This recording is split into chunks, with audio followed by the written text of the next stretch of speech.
जी student, आज हमारा 11 chapter का लास्ट लेक्चर है।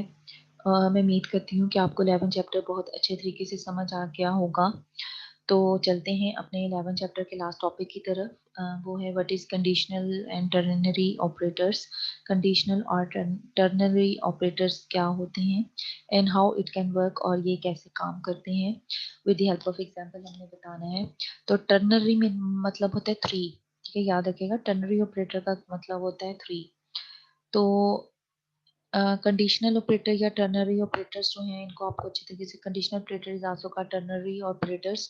तो it is use to alternative to simple if else statement. हम इसको यूज करते हैं एज अल्टरनेटिव के तौर पे इफ एल स्टेटमेंट का। यानी कि अगर आपसे कोई ये पूछे कि इफ एल्स का अल्टरनेटिव क्या है, ठीक है, इफ एल्स का जो अल्टरनेटिव है वो क्या है, तो वो है conditional operators and ternary operators.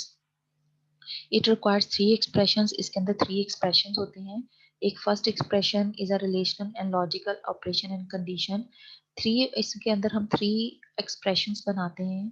जो फर्स्ट एक्सप्रेशन होता है वो एक कंडीशन होती है, ठीक है, और it produces either true and false. ये जो कंडीशन होती है ये ट्रू एंड फॉल्स इनमें से कोई भी चीज जो है वो प्रोड्यूस करती है। ठीक है, first expression is relational and logical expression. जो फर्स्ट एक्सप्रेशन होता है ये रिलेशनल और लॉजिकल एक्सप्रेशन होता है। ये प्रोड्यूस करता है आइदर ट्रू एंड फॉल्स। ठीक है, ये ट्रू एंड फॉल्स प्रोड्यूस करेगा। और जो if the condition is true, अब ये मेन पॉइंट है। देखिए फर्स्ट में तो कंडीशन होगी, और अगर ये कंडीशन ट्रू होती है तो then second expression after question mark. तो क्वेश्चन मार्क हम इसमें यूज करते हैं। तो उस क्वेश्चन मार्क के लास्ट में जो एक्सप्रेशन लिखा होता है वो एग्जीक्यूट होता है। और if the condition is false, अगर कंडीशन फॉल्स होती है तो सेकंड एक्सप्रेशन जो है वो इग्नोर हो जाता है। और थर्ड एक्सप्रेशन जो है आफ्टर कॉलन वो यूज होता है। तो इसमें आप अगर गौर करें तो एक तो कंडीशन यूज हो रही है, क्वेश्चन मार्क के बाद एक और एक्सप्रेशन हम लिखते हैं, और फिर एक एक्सप्रेशन हम जो है वो कॉलन के बाद लिखते हैं। ज़रा हम लोग इसका सिंटैक्स देखते हैं तो आपको ज़रा क्लियरली समझ में आएगा। देखिए यहाँ पे देखिए कंडीशनल स्टेटमेंट, ये हमारी सबसे पहला एक्सप्रेशन है जो हम कंडीशन बनाते हैं। क्वेश्चन मार्क यूज़ किया, देखिए क्वेश्चन मार्क के बाद हमने क्या लिखना है, वो स्टेटमेंट जो ये कंडीशन के ट्रू होने पर एग्जीक्यूट होगी। यानी ट्रू होने पर हमारे पास क्वेश्चन मार्क के बाद वाली कंडीशन जो एक्सप्रेशन है वो एग्जीक्यूट होगा। और अगर हमारी ये कंडीशन फॉल्स हो जाती है तो कॉलन के बाद, ये देखिए यहाँ पे हमने ये कॉलन डाला हुआ है, ठीक है, कॉलन है, तो कॉलन के बाद वाली स्टेटमेंट जो है वो एग्जीक्यूट हो जाती है। तो अगर ये चीज समझ में आई तो ये बहुत इजी है। देखें कंडीशनल बनाएंगे, क्वेश्चन मार्क हम लिखेंगे, इसके बाद अगर कंडीशन के ट्रू होने पे जो हम प्रिंट कराना चाह रहे हैं वो इधर लिखेंगे, और इसके बाद जो फॉल्स होने पर हम प्रिंट कराना चाह रहे हैं वो कॉलन के बाद लिखेंगे। तो ये इफ एल्स का अल्टरनेटिव है टर्नरी ऑपरेटर। अब हम इसका एक प्रोग्राम करते हैं। ये चीज यहाँ पर ये सारा जो भी मैंने आपको समझाया है ये चीज यहाँ पर समझाई हुई है। ठीक है, कि अभी हम यहाँ पे देखें, यहाँ पे एक सिंपल एग्जांपल देखते हैं। जैसे x is equal to a greater, यहाँ पे ये टर्नरी हमने एक कंडीशनल ऑपरेटर बनाया। देखें ए ग्रेटर देन बी, ये हमारी कंडीशन है। ए ग्रेटर देन 50, अगर ए ग्रेटर देन 50 हो तो वन रिजल्ट हमें मिले, यानी कि वन की वैल्यू एक्स में चली जाए। और अगर ए ग्रेटर देन 50 फॉल्स है तो जीरो की वैल्यू एक्स में चली जाए। ठीक है, अब होगा क्या, अब देखें एक वेरिएबल मैंने क्रिएट किया है, यानी कि मैंने एक वेरिएबल क्रिएट किया एक्स का। मैं एक दफ़ा इस स्क्रीन अरेज करके आपको दोबारा से समझाती हूँ। ये देखें एक वेरिएबल क्रिएट किया एक्स का। अब एक्स में मैंने वैल्यू सेंड करनी है, या तो वैल्यू होगी वन की या जीरो की। लेकिन क्या ये कंडीशन चेक करने के बाद कि अगर एक वेरिएबल ए, एक और वेरिएबल मैंने क्रिएट किया हुआ ए का, ठीक है, ये वेरिएबल ए है और ये एक्स है। अब ए अगर ग्रेटर देन 50 हो, यानी अगर इस वेरिएबल में वैल्यू 50 से ग्रेटर हुई तो ट्रू, अगर यानी कि ये कंडीशन ट्रू हो जाएगी, ठीक है, a ग्रेटर देन 50, अगर a के अंदर वैल्यू 50 से ग्रेटर हुई तो ये कंडीशन ट्रू हो जाती है, तो क्वेश्चन मार्क के बाद वाला जो चीज लिखी हुई है वो वैल्यू x में चली जाएगी, और अगर ये कंडीशन फॉल्स हो जाती है तो कॉलन के बाद वाली वैल्यू चली जाएगी। फॉर एग्जाम्पल मैं इसके अंदर 55 एंटर करती हूँ, अब 55 जो है ग्रेटर है 50 के, तो ये कंडीशन ट्रू हो गई, तो क्वेश्चन मार्क के बाद हमने 1 लिखा है, तो 1 की वैल्यू जो है वो x में चली जाएगी।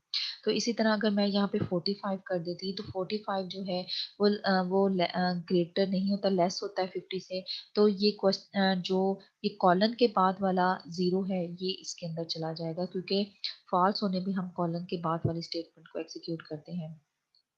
अगर इसी स्टेटमेंट को हम इफ एल्स में लिखते हैं तो हम कैसे लिखते हैं, इफ ए ग्रेटर देन 50 तो x को 1 की वैल्यू चली जाए, else x is equal to 0 तो x को 0 हो जाए। तो इस देखें जो चीज हमने इस एक लाइन में बता दी उसके लिए हमें यहाँ पे 4 लाइनें लिखनी पड़ी, तो इसलिए ये बड़ा अच्छा अल्टरनेटिव है इफ एल्स का।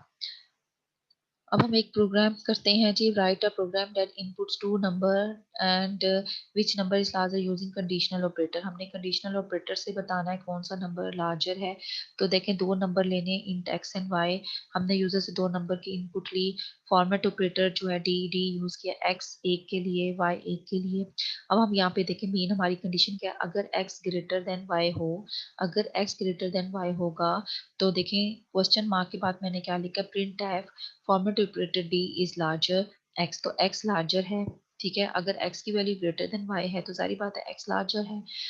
अगर ये फॉल्स हो जाती है तो कॉलन के बाद मैंने क्या लिखा, प्रिंट है format operator d y is larger, तो वाई लार्जर है। तो देखें अगर एक्स की वैल्यू हम एंटर करते हैं अगर मैं x की वैल्यू 12 और y की वैल्यू 50 एंटर करती हूँ तो x ग्रेटर देन y, तो देखें ये हमारे पास फॉल्स हो गई है कंडीशन, ठीक है, ये x ग्रेटर देन y नहीं है तो ये फॉल्स हो गई, तो हमारा कंट्रोल कॉलन के बाद वाली स्टेटमेंट पे आएगा जो कि है format operator d larger y, तो y की वैल्यू लार्जर है तो वो y की वैल्यू को यहाँ पे डिस्प्ले करा देगा 50 इज लार्जर।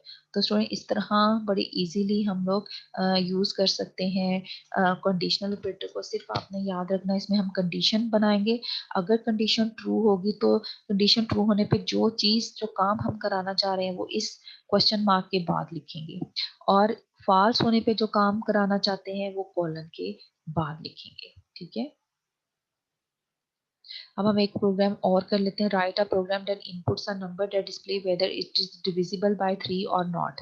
हमने एक प्रोग्राम लिखना है और ये बताना है कि क्या हमारा प्रोग्राम 3 पे डिविजिबल है, यानी 3 पे डिविजिबल का मतलब है क्या 3 के टेबल पर जो नंबर यूजर एंटर कर रहा है वो 3 के टेबल पर डिवाइड हो रहा है या नहीं हो रहा, ठीक है। Weather it is divisible by 3 का क्या मतलब है कि जो नंबर यूजर ने एंटर किया है क्या वो 3 पे डिवाइड हो रहा है या नहीं हो रहा, और हमने क्या यूज करना है, कंडीशनल ऑपरेटर।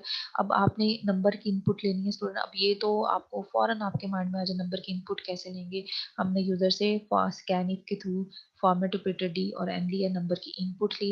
अब हमने इस नंबर को चेक करना है तो हम देखेंगे एन मॉडुलस ऑपरेटर डी, अगर हम एन के अंदर यूजर ने जो वैल्यू एंटर की है अगर हम उसको 3 के साथ डिवाइड करें तो हमारे पास अगर रिमाइंडर 0 आया, ठीक है, अगर वो रिमाइंडर 0 आया तो हमें पता है कि वो नंबर क्या होगा, वो नंबर डिविजिबल बाय 3 होगा।